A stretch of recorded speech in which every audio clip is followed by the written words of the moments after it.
picking up from where we left off last time, I'm getting things dialed in to have a nice little sway bar mount. So I'm getting the bar lined up, figuring out where it's going to be. First thing I got to do is make some end links. So I'm kind of cheating this one a little bit where I'm not building the end links from scratch, which I probably will do in a future video, but this is just to get everything lined up, make sure everything functions, get the pieces in there that I need. Later on, I'll go back and perfect everything. So the easy way out on this one was basically I just extended the end links that were on the setup already. Now, if you're just following now, this Corvette, it's all Corvette suspension that's going underneath this ElCamino. It's a 71 ElCamino SS. And I chopped out everything underneath it, left just the frame, and I'm molding in and making myself a Corvette suspension fit inside of it. The suspension's off of a C4 Corvette, and I'm assuming it's probably like a 1986 model or something like that. I'm pretty confident that it's a first gen C4 suspension, but it's way more advanced than what's in this thing already. It gives me a lot of advantages, like weight is a huge advantage, and also the independent rear suspension is a good thing for what I'm planning to do with this machine. And also the front end is much more adjustable. It's got rack and pinion steerings. I did away with all the big steering box and all that heavy stuff. So that's all out of the way. This is what's going on now. We're putting in the C4 Corvette suspension. What I'm trying to do now is make these end link work. Everything else is lined up and bolted into place. The shocks are mounted, everything's good. Now I gotta get working on the suspension components, make sure everything functions properly.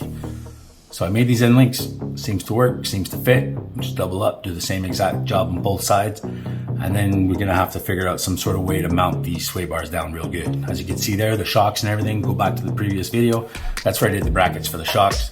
Worked out pretty good. They're still dirty and ugly and weak looking. I have to strengthen them up and build them out a little bit, make the welds a little stronger, a little better.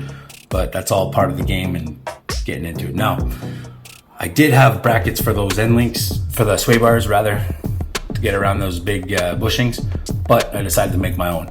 I got an idea here that could prove to be pretty neat, pretty useful. I'm gonna see if it works out. So the first thing I gotta do is get a nice bend on the piece of metal that I'm gonna use to hold down that bushing. Now this is just as wide as the bushing, so it worked out really well. Size-wise, we're good. Cutting it off here. I made the initial bend with the pipe. Just so happens that the bushing is the exact same pipe as the size of the pipe of the roll cage I've been using. Does that make sense? Anyway, so I just figured out how far I had to bend it. I had the loop. I have to bend it out to make the bracket sit flat. So I have a surface to bolt it onto, very much mimicking the exact look of a stock bracket like this. So this part here is a little not precise. It's pretty rough, but it was the best way I could figure real quick in a pinch to get that bend the way I needed to. Behind the scenes, that's not on the camera, I actually had to do one set over completely, and then I had to basically kind of like remold and rework the other ones because they came out a little crooked, or I hit the wrong spot and it's got a weird dent in it. So I spent a lot of time with like basically a hammer and an anvil and doing what I could to straighten it out. But here you get an idea of what I'm going at. Making this clamp, U-bolt, whatever you want to call it. I'm trying to match it up on both sides the exact same. It's a little tricky with the small little vise and the thing's still moving around on me, so I just kind of hope for the best and start swinging. But it worked out. A little bit of massaging, a little bit of care. Once again, it's not really on camera too much. All the extra work I had to do, I just put this here to give you basically the idea of what's going on in my head and how I'm figuring and planning this out. So if you look there, it fits pretty good. Now we move on to stage 2. I want to be able to take the brackets on and off, so I can take my sway bars on and off, or if I have to change the bushing, or if I have to work on it. Another big part of this build was making sure that everything is accessible, easy to get to, easy to take apart if I have to. I'm building this car from scratch, and I've never done this extensive a build before, so I'm pretty sure that I'm going to run into problems somewhere where I'm going to have to dismantle a bunch of stuff. We're going to have to do a lot of testing, a lot of tuning, a lot of reconfiguring. So there you can see what I did was I made a bracket to go underneath, flat plate, drilled the holes to match, put some bolts through, and now I'm welding the nut on the other end. That way it's solid, it's secure. I don't have to try to get a wrench or anything or a socket up underneath that bracket. What I'm going to do, that's going to be pretty impossible. So this was my solution to basically make my own riv nuts, if you will, on a bigger caliber, because it's a bolt and nut, so it should be a little tougher, a little stronger. So what I did here was welded it solid, and now I can undo the bolt from one side. The nut's going to stay fastened onto the piece of metal on the other side. Now I've got 2 of these for the front, so that's how I set it up. I did the 2 first. Here I'm putting in, that's the fresh one before welding it. And I had to make a set for the rear, but we're gonna get to that in another video because the back of this truck was a whole different setup with all the sway bars and everything, and I had to get weird clearances, and so I don't think I even had to make end links, but I had to make some other stuff work. So anyways, getting back into it, here I'm welding up the second set of brackets for the front, the left and right side. If it all works out good, it should be nice and solid. Here you see I have it marked off. Now, the plan of attack is that bracket that I made for the bottom that I bolted, put the bolt a nut through, the one where I welded the nut, that's gonna sit inside this little piece of frame. So I'm taking my trusty grinder, which I use all the time. I built this whole thing with a grinder, a welder, a pipe bender basically, and I cut out these pieces. Now the frame there is pretty thick, so it was pretty tough, and because of the work I did before, there was actually kind of a couple layers of metal in there going on.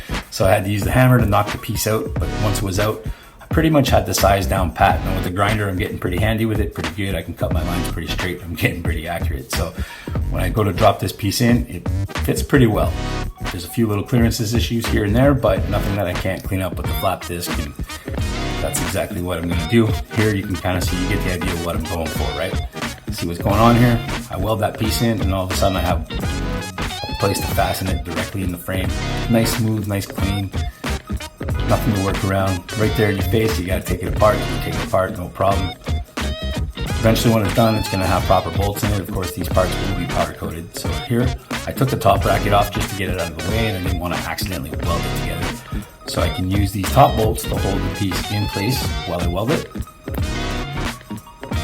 It's pretty handy to have that. It's nice, and they don't get too hot because it's a separate bolt, right? But when it starts to get hot, you're probably already tacked in. So I get the piece tacked in really good, and then I can go ahead and I can pull the bolts out.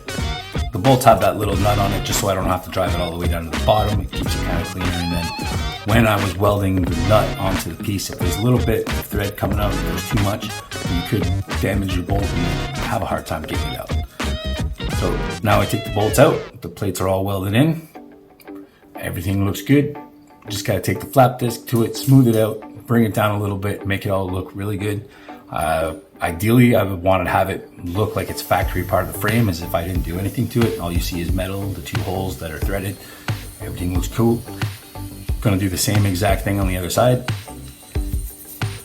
Those bolts are just for mock-up. I'm probably gonna use a different setup, so it's not gonna be so big and ugly. When they're fastened in with the proper brackets that I just built, it should sit all nice flush. And maybe I'll get some nice ass hardware, who knows.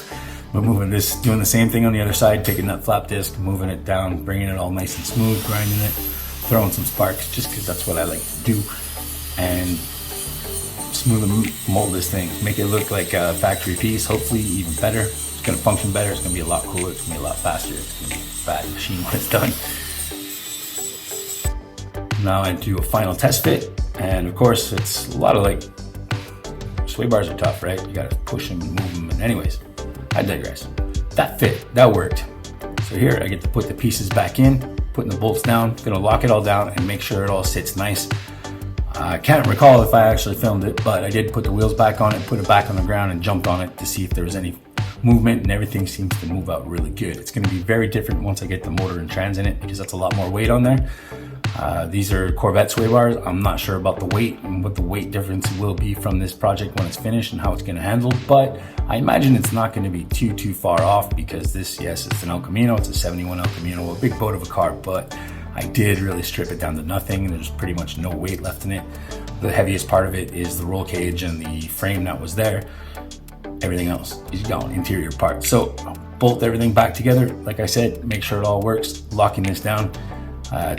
Starting to get to a point now where everything's starting to come together real nice and starting to look really good, and I'm really happy about it, and it's kind of exciting and motivating at the same time. So I hope you guys stick around, watch more videos. We got a lot to come, a long way to go, and it's gonna get fun. So like, comment, subscribe. Peace out. I'll see you dudes later. Ciao, ciao.